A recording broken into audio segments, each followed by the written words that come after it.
All right. So if you're in sales and you're having a hard time selling, then this video is for you. At 25, I was the top personal training salesperson in Canada's biggest fitness chain. Now, mind you, I was an immigrant back then. 2 million pesos in commission, and this was in the late 2000s, so plus inflation, that's definitely worth a lot more now, in 1 month. And I didn't have a sales degree, I just had the gym floor. Hi, my name is Jose Villablanca. I'm the founder and CEO of Holy Fit, right there, which is an employee engagement company. I've been a personal trainer since 2007. I was actually an immigrant, moved to Canada, so I had no connections, no experience, had to learn the culture, had to learn the whole country, and I'm still the top trainer there for 1 month only. I'm also an author, right? I wrote this book, which really helped me sell a lot more because it gained a lot of trust. Before the book, it was ebooks that I would do when I was a solopreneur, personal trainer. And I'd love to share some tips on how I grew my business, how I got a team. And essentially, I'm not really a salesperson. I'm a personal trainer. I sold the benefits of working with me. I sold the outcome of hiring a coach. So let's go through this one by one. So again, top personal training salesperson in Canada's largest fitness chain, 2 million pesos in a single month at in my mid 20s, no sales degree. I came back to Manila with zero capital because I was living paycheck to paycheck over there in Canada, and whenever I had savings, I would spend it on vacation and back to zero. But even before that, I was in debt because I had to buy stuff so I could have my own place and all that. So yeah, definitely moved back to the Philippines with my legs, sorry, my tail between my legs. It was pretty embarrassing, but I had to overcome that low self-esteem. I came back to Manila with zero capital and grew this company. Built Holy Fit into a leading Philippine employee engagement brand. Uh, Closed Fortune class clients like DBP, DB Schenker, QBE, and a bunch of different well-known companies around the world. I think I just mentioned some that are just in the Philippines. But anyway, like DB Schenker, Willis Tower Watson, JP Morgan. There you go. Those are some international. Because there's this thing here in the Philippines called the BPO industry. So it's business process outsourcing. So like call centers, accounting, admin work. A lot of North American, Australian, any other first world countries, they outsource it here because labor is cheaper here. So that's a big industry here, much bigger than when I left the country in 2005. And I moved back here 2017, and yeah, 7 years in the 8 years now, and we're doing good here in the Philippines. Tried saying that humbly because I don't want to sound arrogant. We're going through hard times as well, but that's part of the business. That's part of the cycle.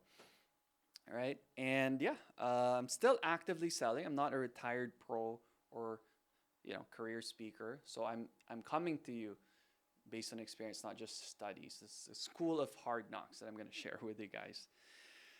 So this is why I think fitness coaches are secretly the best salespeople and what office sellers can steal. So first is your body. You sell in your body, not your slides. That's what we do as personal trainers. Like there's a prospect on the gym floor, can see if we're tired, anxious, distracted, especially with our client. You can't hide behind a Zoom background or a deck. So I'd always look presentable. I would always wear a collared shirt, a golf shirt, long sleeves, khakis or slacks or chinos if I can, if they allow it at work. I always make myself look presentable and never try to hold, but I've done it before, coffee with me. So I learned, obviously, not drinking coffee while training client, not being on my phone, always having a clipboard and writing down the reps of my clients because your prospects are watching you 24/7 when you're on the floor. All right. And I would always get instant feedback. So the prospect's body language tells me within a few seconds if I'm losing them or not. Office sellers never develop this sensitivity. Well, I wouldn't say never, but most of the time. And I sell a hard product because personal training is expensive. It's a luxury, right? It's intangible, and the buyer has to change their life to get value. So if you can close that, you can close anything. It's not easy to sell, especially when I would remember I would have to help them with their budget. Excuse me, it's a bit cold in here. Uh, when they say, "Oh, I can't afford it," I even went to the point where I would say, "Okay, show me your credit card statement. Show me your, you know, what you spend on, and I'll show you what you prioritize." For example, they say, "Oh, I can't afford personal training," but I remember one guy had like a really nice car. He had a yacht. He had a beach house. So it's not that he didn't have the money. It's just that he didn't have the budget for it. And I even had a client who would take the bus to go to the gym, right? Didn't even own a car, but they would pay like $80, $90 an hour just to work with me. So that was really hard to do. But when you realize that you're supposed to show them the mirror, you're supposed to tell them this is why you're not losing the weight. This is why you're not getting fitter. It's because you're spending on, new wheels or bottle service or the next new iPhone, whatever it may be, right? And I would have to sell people in a vulnerable state. They'll be half naked, sweating, insecure. They'll tell me about, "Oh, my husband's not looking at me the same way," or, "Oh, I can't find the right partner. I have to look attractive. I don't have self confidence." Some of them would even cry in the consultation room. So that's pretty awkward, but I had to get used to it because when you can handle hard situations, you become a better person altogether, right? And that built emotional intelligence no sales course can teach. Now, that's one thing, I think that's a unique angle for me. I've done a few sales courses. It's not something I studied. I studied sports management.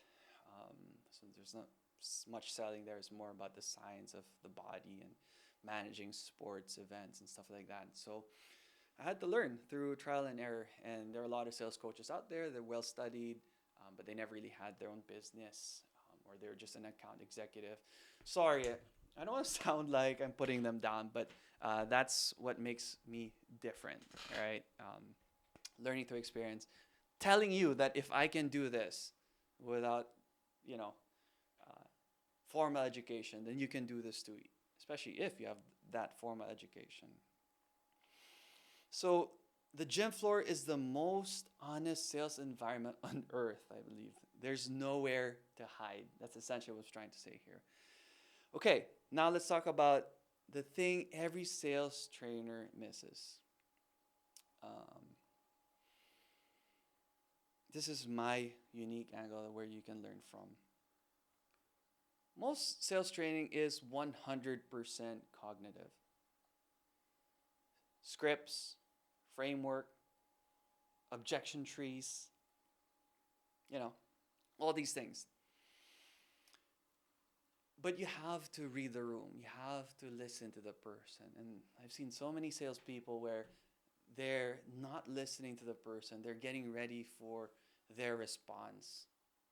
And one thing I learned throughout, almost 2 decades of my experience is that it's okay to have like dead silence. Might be awkward for some people, but it shows that you're taking the time to digest what they just said and respond to them honestly.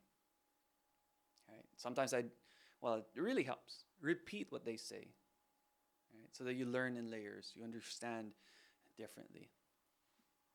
So yeah, it's not all up here. It's all about listening and EQ, emotional quotient. Selling essentially is a physical performance. All right, this is where my unique angle comes in. Your nervous system fires before your brain forms a sentence. So being relaxed, taking deep breaths, not rushing things, right? Even if the person wants to rush the consultation or the discovery call, you tell them that I'm giving you the respect that you need, that we both need to understand if I'm the right fit for you, if I can help you. So you don't feel rushed, I don't feel rushed, and we don't have to really work under pressure, which is, sometimes pressure is a good thing, but these things take time, right? And you want to take your time, sorry. Now, this is where I always tell, so I've done a lot of motivational talks for sales teams, real estate, whatever. And the first thing I tell them is it starts with your physical body, and it radiates to your emotional mental bodies as well. That's why the company name is called Holy Fit. It's a holistic approach to your fitness, your physical fitness, your mental fitness. They come hand in hand. When you take care of your physical body, you have a better mental state. All right? So, first thing I always say is breathe. Take deep belly breaths before every call if you have to make sales calls, right? Smile on the phone. All right, that's why I always say they can hear if you're smiling. Sounds weird, right? But they know, they can tell with the tone of your voice, with your cadence, how you're speaking. If you're more in a relaxed state, more than, what's the word I'm looking for? Sorry, I'm getting definitely more Tagalog, Filipino. Living here for another decade, actually. It's crazy how time flies. They can sense, what am I looking for the word here? Your desperation. There you go. So you want to take your time. You want to smile. You really want to show them that you're listening. The next is posture. All right. Always be confident. Be sure of yourself. And if you're not sure about it, be honest about it. All right. So I'm sorry I don't know the answer to your question, but give me some time. I'll do some research and I'll get back to you. All right. Posture is a very important thing. They could tell if you're confident or if you just want to make another sale, and if you're desperate to make an income instead of helping that person in front of you. So that's a big difference working B2C versus B2B. B2C is just talking to clients and then personal training versus talking to the HR manager, the CFO, the CMO, the CEO, right? There's different channels before they decide to work with you as a vendor or not. So I realized that, holding your space, showing them you're confident and that you know things more than your competitor, and you're confident enough to tell them that you don't know certain things, because we're not supposed to know everything. All right? They respect that.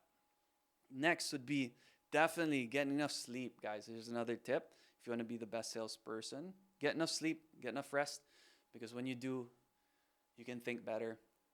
All right? When you lack sleep, you make poor decisions. There's higher chances of error. Studies definitely show that. You eat the wrong stuff. You're short-tempered. Right? So make sure you're well rested. Invest in yourself, guys. No. So that's one thing I learned as a personal trainer, and now as a salesperson. They can tell if you're tired, if you're just trying to make another sale. But when you're well rested, when you're not desperate, you don't really need to sell, but you're seeing if they're the right fit for you and you're the right fit for them. They respect that. They see that. And another thing is energy management, because when you are in a stress state, cortisol kills confidence. So, said this in a previous video.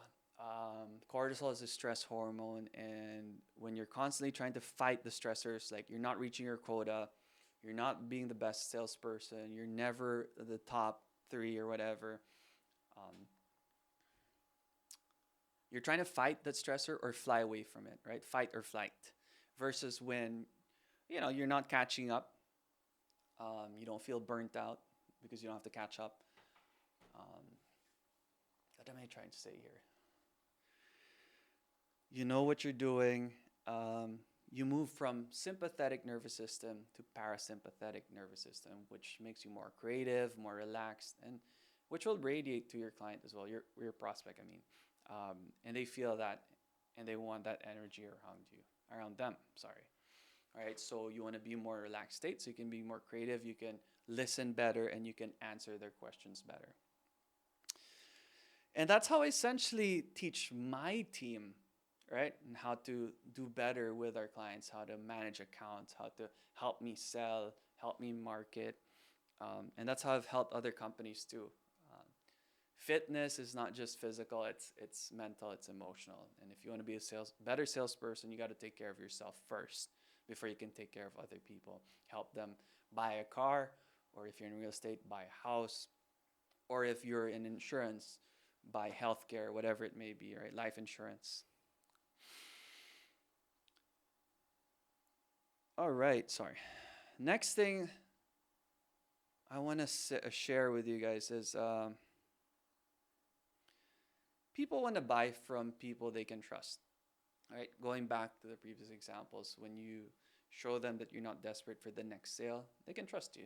When you honestly show them that you're trying to see if both of you are the right fit for each other, they can trust you.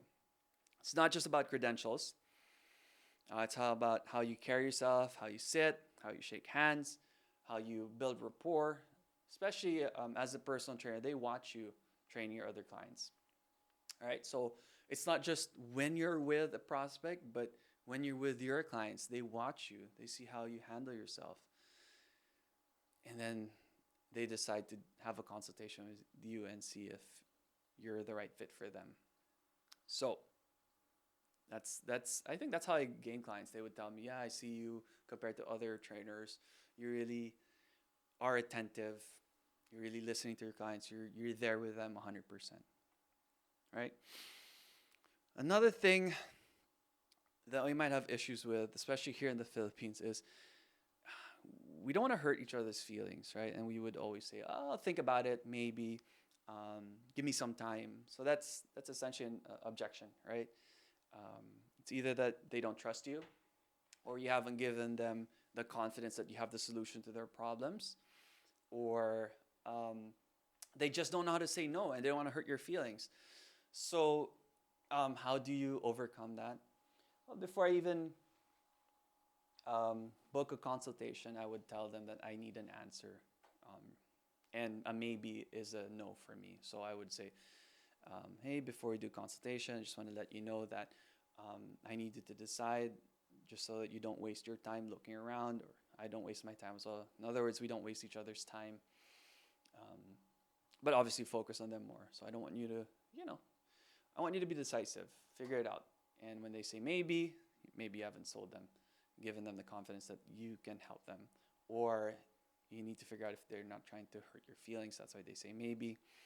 So I would give them an excuse and say, okay, that's a no to me. Just let me know when you're ready. I don't want to pressure you. That's definitely a Filipino thing. Unlike, I remember I had a Ukrainian client. He was so upfront about it. It's like, oh, I didn't enjoy today's session. He was already obviously a client. And I like that. So I asked him point blank. I was taken aback at first. But I was like, okay, tell me what you didn't like about the training session. Maybe there's something I can do to improve it. So I personally appreciate it because I don't get offended when people would tell me something that doesn't favor me. As long as it comes from an honest place and I can gain feedback from it. Sorry, just checking the time here. So, I just want to end this with 3 transferable skills from coaching to closing. So, discovery is a fitness assessment. You want to ask about, their pain, their history, and what they've tried and what hasn't worked. Whenever I do consultations, it's not about trying to sell them. It's more about trying to understand what hasn't worked, if I can help.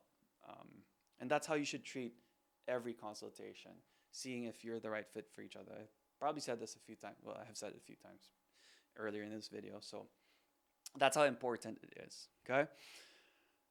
And when you ask hard questions, they may feel vulnerable. They might cry, sob, whatever it is.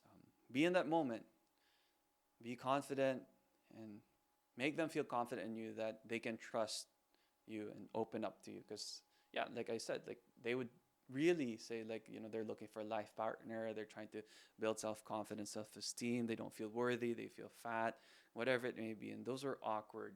The first few times I'd had to hear that. But eventually I realized that we're all human. Even I feel the same way. So when I realized that, a fitness assessment was discovering more about them and how I can help, it made me feel better. Another thing for a personal trainer that maybe you are in some other industry, you need to understand is you really have to put out a program for them, right? So just like a personal trainer, I would assess them. Okay, so you're weak here, you need more core strength here, your cardiovascular system's weak, your VO2 max is this and that, you need to eat this many calories, macros, proteins, fats, carbs, yada, yada, yada. If you don't have those data, if you don't have a plan to show them, how can they hire you, right? So If you're in car sales, right, you need to understand what their budget is, how much they drive in a day. It's not just about what they can afford, but what kind of car they actually need, right? So you give them a program, basically. Okay, so based on your lifestyle, your budget, yada yada, what you're looking for in a car, how much space you need, this is the car I think you need. Give them a few options. So, and the last thing is, yes, you sell them on the goal, um, but adherence is another thing, right? It's essentially account management. So, closing for me was the easy part, but keeping them paying for 12 months, renewing, staying on their fitness goal, eating the right stuff, exercising even when they don't have a session with me, that's a different story. If you're in car sales, I guess if you have after sales services, that's great. If you're real estate, make sure that they're fine, getting them a housewarming gift. That would matter as well, making sure that they stay within their budget. Um, I don't know, how could you relate that to your industry? Think about it, right? I remember when I did this course one time for sales, I think it was personal training sales, or how to be a better entrepreneur as a personal trainer. I met a guy from a different industry, and he said that he was there to learn from our industry and what he could take from that course that he could apply to his industry. I think it was in real estate. So my point here is, what can you do that could apply to your industry, right? How can they adhere to their program? If what are you doing after sales? Okay. So, in conclusion, here's a few things that I would recommend for you as a salesperson. You can't fix burnout without another pep talk, all right? You got to take care of your health. You got to get enough sleep. You got to eat clean. You got to exercise so that you feel confident, right? You gain more self-confidence. You gain more self-esteem. You show self-respect, because when you take care of yourself, it shows that you care about it. Just like when you have a new car, you wax it, you check the tire pressure, balance, whatever it is, maintenance. But after a few years, you don't wash it as much, you don't vacuum the insides. All right, it shows that you don't respect or you care about the car as much as you used to. All right. Another thing is, you can't fix low close rates with another script. Sorry, let me try that again. If your closing rate is low, another script won't help. All right, you need to find out where your sticking point is. Do you know how to overcome objections? I would practice overcoming objections all the time. But mind you, if I had objections during the consultation phase, that meant that I didn't do the pre-qualifying sales pitch. So in other words, knowing if they have the budget, knowing if there are any other decision makers before they buy a personal training program, knowing if they had the same schedule as me, so I could accept them as a client. So those kind of things you need to know before you do a consultation with a potential client.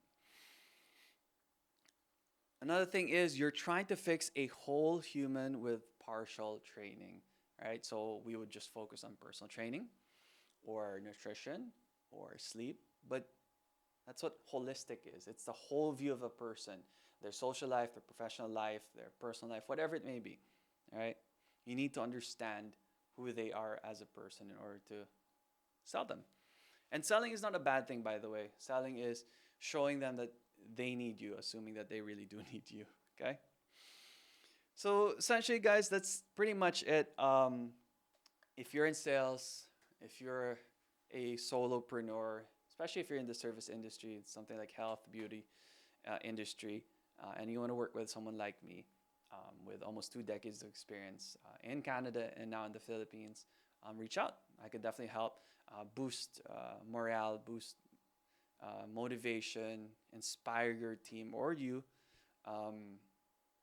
salespeople, essentially, do a better job through my program, through the systems that I've had, through the team I've built with zero capital, being the top personal trainer in the biggest fitness gym chain in Canada.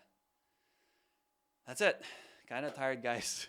Didn't feel like doing this video, but I had to do it because I know, consistent action leads to results. So there you have it. Thanks for watching, guys. If you want to learn more, or if you have any other topics you'd like me to explore, you have any questions, comment, subscribe, like, share this video to someone that might need it. And thanks for sticking all the way to the end of the video.